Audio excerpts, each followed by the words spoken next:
Hello,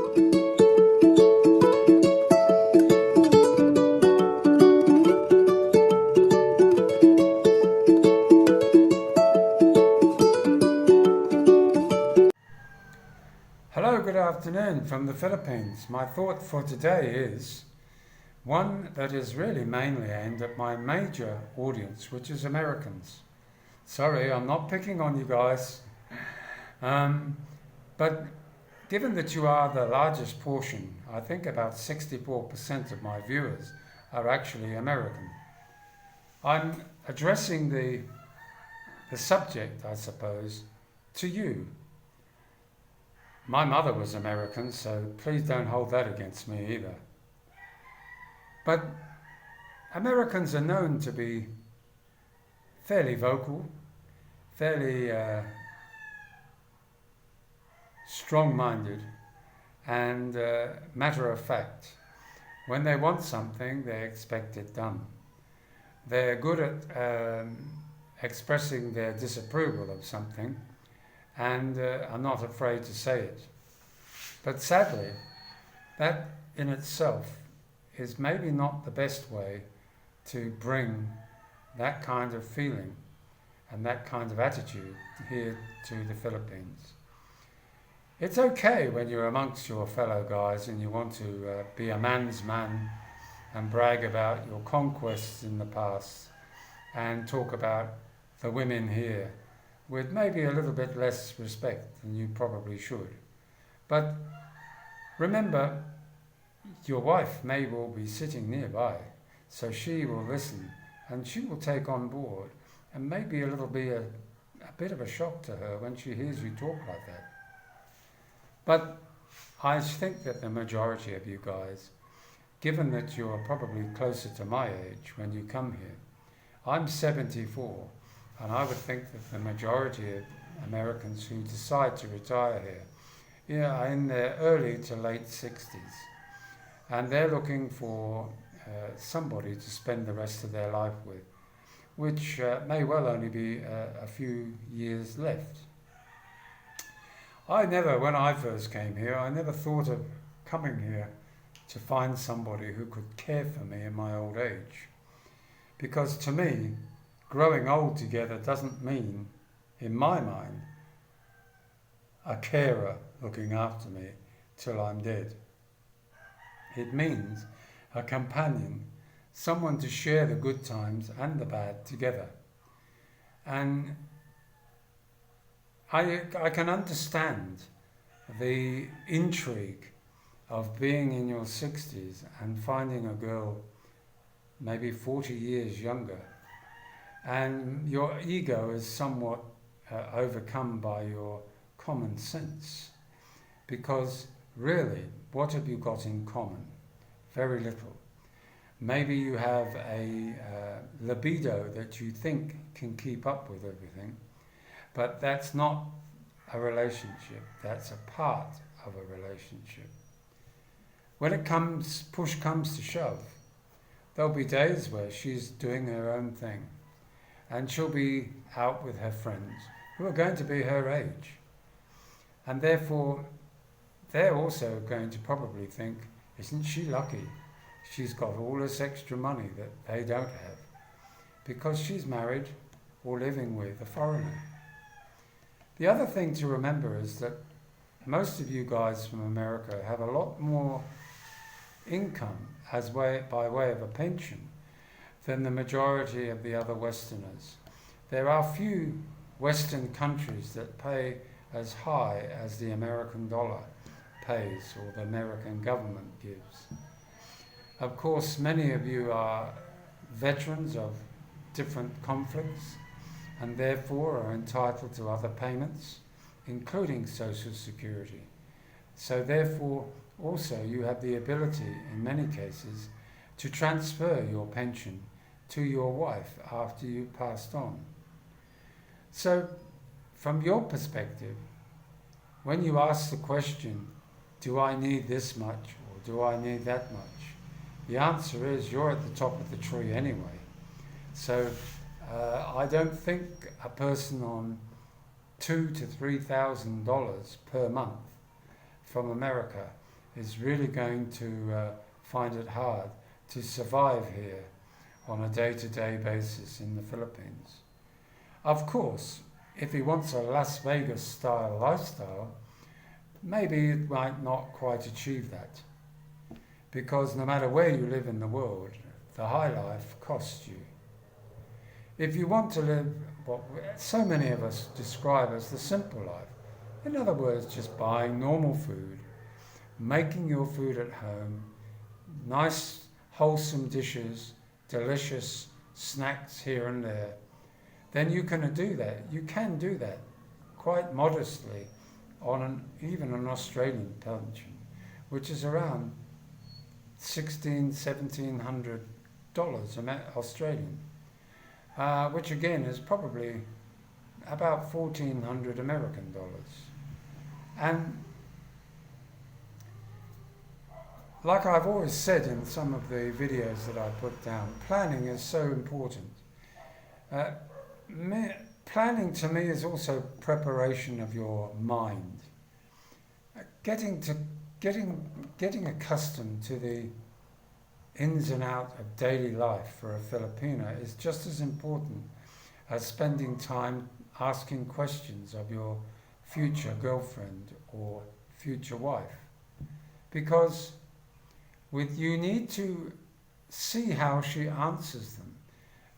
You cannot ask one question without asking it many, many times, because every time you ask it, you may get a slightly different reply, and that will help you encase her real answer. It will enable you to get a much better picture of how she would deal with it. An example, we've all talked about tempo. You have to ask, first of all, yourself, what is tempo? Well, we know what tempo is. It's childish behavior by one or the other. It's where we don't talk to her, sulking, not talking, ignoring, being angry all the time. These kinds of things. If you can put up with that, good on you. I personally find it very upsetting, because my feeling is that if somebody loves you, they wouldn't treat you that way. But nevertheless, it is a part and a parcel of everyday life here in the Philippines. And those that say they've never seen it, they're very lucky, because it's far and in between, I believe. And talking to those Filipinos that are honest with me on my blog, it quite clearly is an ongoing situation. Filipino women, especially, I'll talk from the woman's point of view, absolutely worship their children. And as a result, they're free to do everything. There is no set time that they go to bed at night. Kids can go to bed after midnight, even though they have school at 7 o'clock in the morning the next day. Kids can get away with hell, misbehave, and get really only a few angry words said to them. That in itself can be very frustrating for us, having gone through maybe the belt, maybe being sent to our room for many hours, even a day, being told to come and apologize. Again, something that people don't do very often here. Sorry is the hardest word. But before you actually pack your bags and come here, my advice would be to come for a holiday. Come for a holiday after having done your homework about the place. Yes, make the contacts. Don't jump into bed with the first woman you see, because that's like a relationship on the rebound. It's not a good idea. It's not one that's formed on the normal grounds of a good, stable relationship. If that's what you want, then I can't tell you anything, and I don't intend to.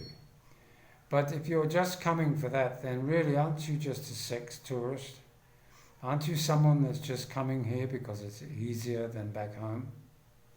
Cheaper than back home? But remember, if you are going to respect your wife, you have to respect all Filipino women, not just your wife. You cannot be the wandering eye, because it doesn't go down very well. You have to sometimes tone your own friendliness to the opposite sex down a bit, because it's perceived as being disrespectful, and it's also perceived to be maybe you're playing the field a bit. And we might see no harm in a little bit of banter, a little bit of flirtation with some pretty lady that seems to be smiling a lot to you. But I'm afraid that just doesn't wear well here. So you have to come here with the concept that you are going to be watched, you're going to be observed by everybody, the family, the lady that you've chosen, her children as well, and especially if they have children. My advice, having been here 7 years, and in effect adopted 2 much older children as my own, and I do see them as they're an extension of my wife, and therefore they are part of me, just as my own children are. And I see and worry about them just as much.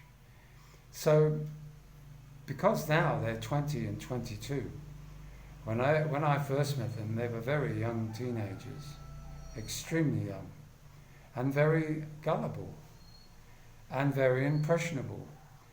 But if they had been 2 or 3 years old, they would probably see me permanently as their father, clearly because they'd grown up with the discipline and understanding of me being the man in the house. Now those that decide to procreate and have another child here at the age of 60, of course you'll never see them totally grown up. You may well not see your grandchildren, but it will no doubt give you joy. But think again about what you do and how you're going to affect the future of your very young wife, who you've now fathered a child to. All these things are so important when deciding to put boots on the ground and throw common sense to the wind and get on that plane and come to the Philippines. Yes, it's a great place to retire. Yes, it's a comfortable environment. It's lovely to be able to talk to people, to laugh with people, to have jokes with people, and know that they can understand the concept of the joke you're telling, even though some don't quite get it straight away. But it is refreshing. It's like stepping back in time, as time used to be much more innocent in the countries we've come from.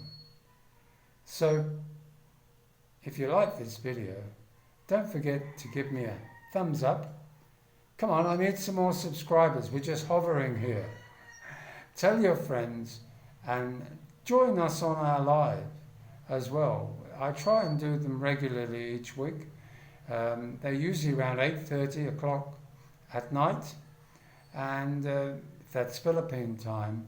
And I look forward to seeing new names, saying hi, and I can welcome you to the channel.